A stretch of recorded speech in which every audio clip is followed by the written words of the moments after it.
Russian troops have made significant advances in the last 1.5 weeks, but major cities still remain under Ukrainian control.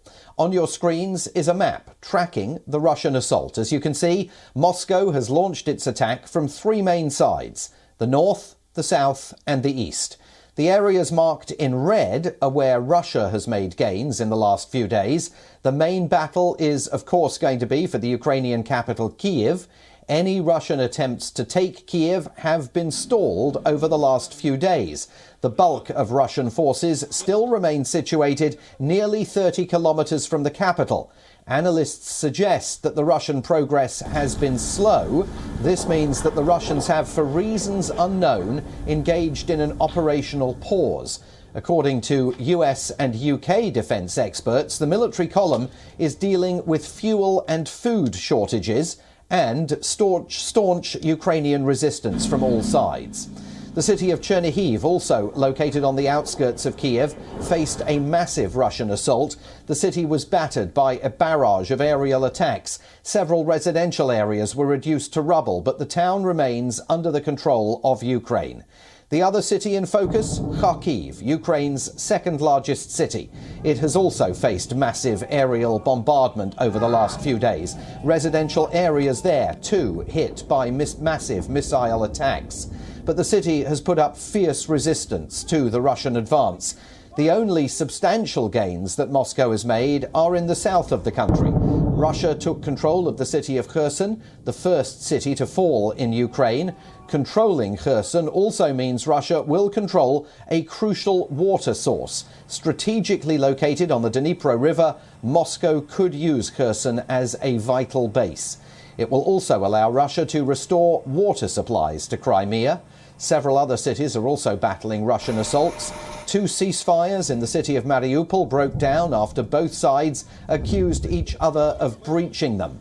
The southeastern port city remains under Ukrainian control, but it has been encircled by Russian forces. And if they take the city of Mariupol, it would help the Russians create a key land bridge linking Crimea to the rebel-held areas of Donetsk and Luhansk in the east.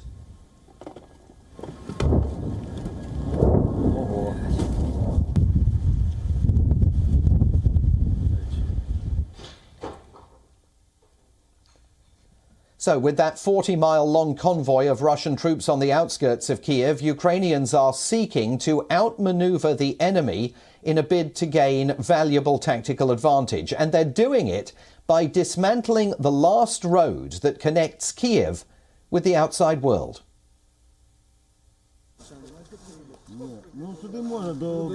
This road into Kyiv is heavily guarded by the Ukrainian troops.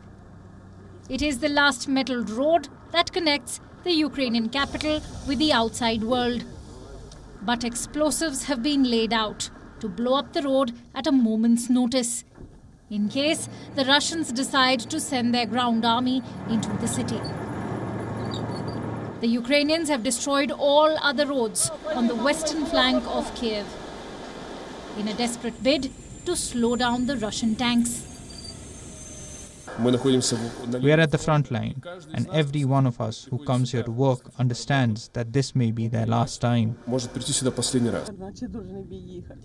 Gana Galnichenko is a 64-year-old pensioner who is distraught because her children are missing since the war began. She fears the worst, but is still holding on to hope. It is possible, she says, that her children may have joined the resistance. No one knows where the bombings can hit. My son should take my granddaughter away. I don't know where. What is going to happen next? I don't know. How can they torture us like that?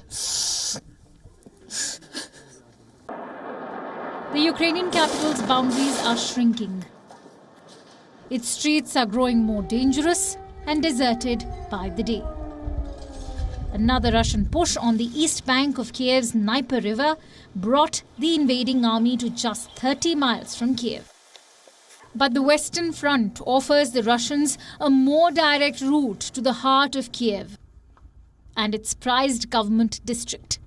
Many of the city's residents are preparing for guerrilla warfare.